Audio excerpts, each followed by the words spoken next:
হসপিটালের সমস্যা এটা জানেন যে এটা প্রত্যন্ত আম, এলাকায় একটা বাগদা গ্রামীণ হসপিটাল। সেই হসপিটালে সাধারণত যে সমস্ত রোগীরা আসেন তারা তাদের আর্থিক দিক থেকে তারা একদম অসচ্ছল, কারণ এটা একদম প্রত্যন্ত বর্ডার এলাকা, এখানে শ্রমজীবী মানুষের বসবাস বেশি। তো তারা কোনোভাবেই এই বাগদা হসপিটাল থেকে পরিষেবা পাচ্ছে না। তো আহ, ধরুন কারোর হচ্ছে বমি পায়খানা এরকম হচ্ছে, সেইটা এখন গিয়ে দেখুন, হসপিটালে খোঁজ নিন, দেখবেন যে কোনো রকম ভাবে যে মানে প্রাথমিক অবস্থায় যে স্লাইন দেওয়া হয় সেই স্লাইনটা পর্যন্ত নেই, মেট্রোজিল পর্যন্ত নেই।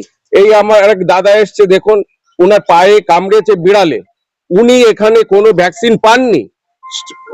উনি চলে গিয়েছিলেন কলকাতা থেকে ভ্যাকসিন এনে রীতিমতো ভাবে উনি হচ্ছে চিকিৎসা হচ্ছেন। তাহলে এই যে একজন গরিব মানুষ কি করে এত টাকা পয়সা খরচা করে কলকাতায় যাবে বলুন?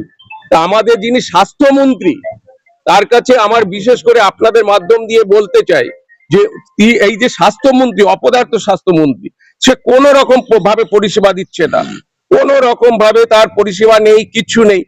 আমরা চাই কেন্দ্র হস্তক্ষেপ করুক, এবং কেন্দ্রের হস্তক্ষেপে যাতে করে সাধারণ মানুষ, বাগদার মানুষ, তারা এখান থেকে স্বাস্থ্য পরিষেবা পান।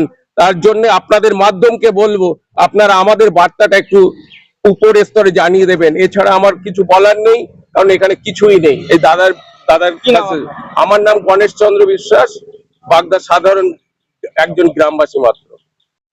রবিবারে কামড়াইলো, তারপর তাই সেই কলকাতায় নিয়ে গেছিল, এই জায়গায় নিয়ে আসছিল, তাই এই জায়গায় ভ্যাকসিন নিয়ে তাই আবার সে কলকাতায় সেই মেডিকেলে নাকি কয় আইডি হসপিটাল, ওই জায়গায় গেছি আমি টাকা খরচা করি। তারপর ওখান থেকে সে দিয়ে নিয়ে আসলাম, আবার আজকে আবার এই ডেট আজকে এই জায়গায় বলে কিনে দিতে হচ্ছে।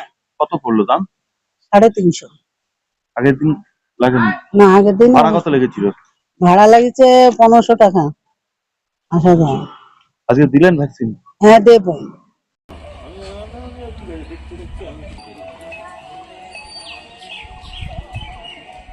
খবরটা করে